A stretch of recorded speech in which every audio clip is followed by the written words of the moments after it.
Oke, jadi sekarang Ibu jelaskan mengenai gerak parabola ya. Jadi gerak parabola itu merupakan gerak dua dimensi. Kalau dua dimensi berarti dia sumbu X dan sumbu Y. Kalau tiga dimensi kan berarti sumbu X, Y, dan ada sumbu Z ya. Jadi untuk gerak parabola di sini merupakan gerak dua dimensi. Gerak parabola juga merupakan perpaduan dari gerak lurus beraturan dan gerak lurus berubah beraturan atau GLBB.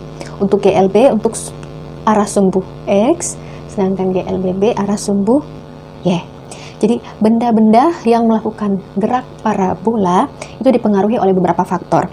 Yang faktor pertama yaitu gaya yang diberikan pada benda.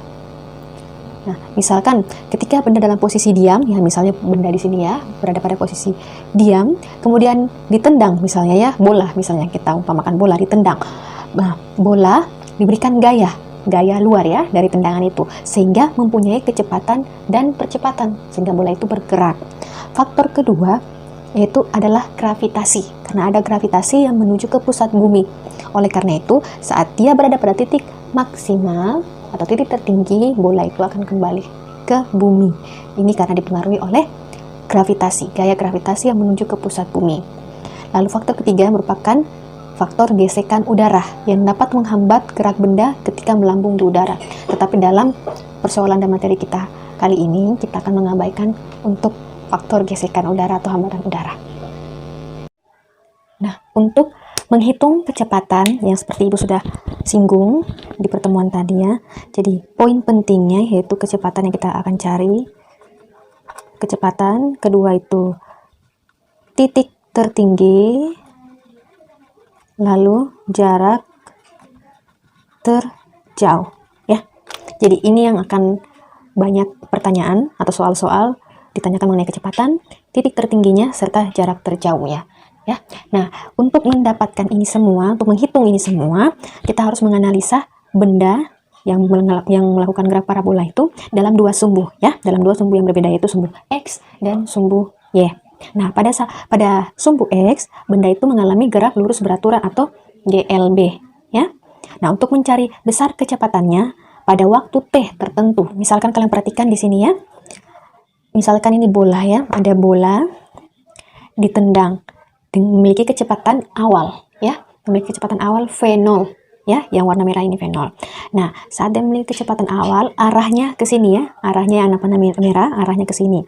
Nah, pada saat kecepatan awal ini, karena merupakan gerak parabola, berarti pada dua dimensi ya, ada sumbu X dan ada arah sumbu Y, berarti komponennya juga ada yang arah sumbu X, ada arah yang sumbu Y ya. Jadi pada saat kecepatan V0-nya berarti ada kecepatan V0 searah sumbu X, ada juga kecepatan searah sumbu Y. Sedangkan kecepatannya atau V0-nya merupakan resultan. Kalau kalian pelajari mengenai vektor kemarin, berarti V0 ini atau kecepatan awalnya merupakan resultan dari dua komponen ini.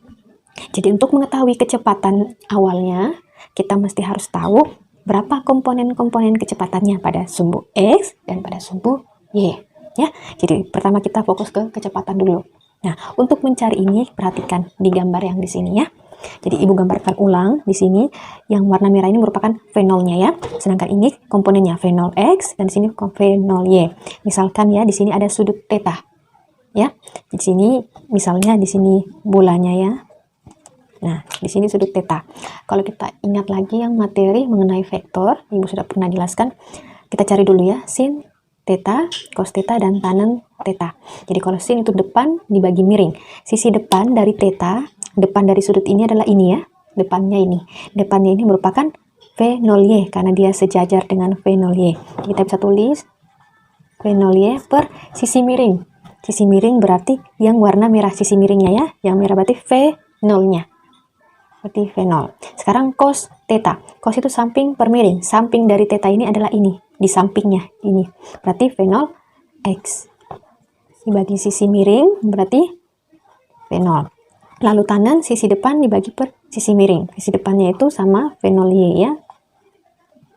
Sisi sampingnya berarti V0X. Dari ini, kita sudah tahu ya ini. Nah, kita bisa mengetahui komponen-komponennya. Kita cari dulu komponen sebelum kita mencari kecepatan V0-nya ya. Kita pertama-tama cari komponennya dulu. Komponen searah sumbu X dan searah sumbu Y. Nah, dari sini kita sudah tahu sin theta sama dengan V0Y per fenol ya. Berarti untuk mencari ini komponen pada sumbu Y dulu. Berarti fenol Y sama dengan fenol dikali dengan sin theta. Ya, jadi kita sudah tahu komponen yang arah sumbu Y yang ini ya. Nah, sekarang untuk arah sumbu X kita dapat dari cos ya, karena di sini ada yang searah sumbu X, komponennya yang arah sumbu X. Berarti kita tuliskan ulang cos theta yang ini sama dengan ini ya, hasilnya tadi fenol X per fenol. Berarti kalau kita mencari komponen yang arah sumbu X, berarti fenol dikali cos theta. Nah, kita sudah dapat komponen yang arah sumbu X. Kita sudah dapat persamaan untuk kedua komponen ini. Jadi kita tuliskan lagi ya. Jadi untuk fenol X nya tadi cos theta, untuk fenol Y berarti fenol sin theta. Ya, kita sudah dapat persamaan untuk di komponen X dan komponen Y. Ini kecepatan ya. V ini simbol kecepatan. Nah, berarti karena kita sudah dapat ini, maka kita mencari fenolnya berapa. Kita pelajari mengenai vektor kemarin, fenol ini merupakan resultan, ya kan? Jadi ini fenol X ini merupakan komponennya, fenol Y juga merupakan komponennya, berarti fenol yang di tengah-tengah ini merupakan resultan. Jadi untuk mencari resultan atau fenol yang kita cari sama dengan akar dari komponen-komponennya. Jadi akar dari komponen di X pangkat 2 ya, ditambah komponen di Y pangkat 2. Nah, ini untuk mendapatkan fenolnya atau dalam vektor resultannya. Nah, berarti karena kita sudah tahu persamaan komponen-komponennya, jadi kita tinggal masukkan saja. Nah, fenol X-nya tadi ini ya, kita tinggal masukkan. Jadi fenol cos theta pangkat 2 ditambah untuk fenol Y fenol sin theta pangkat 2. Nah,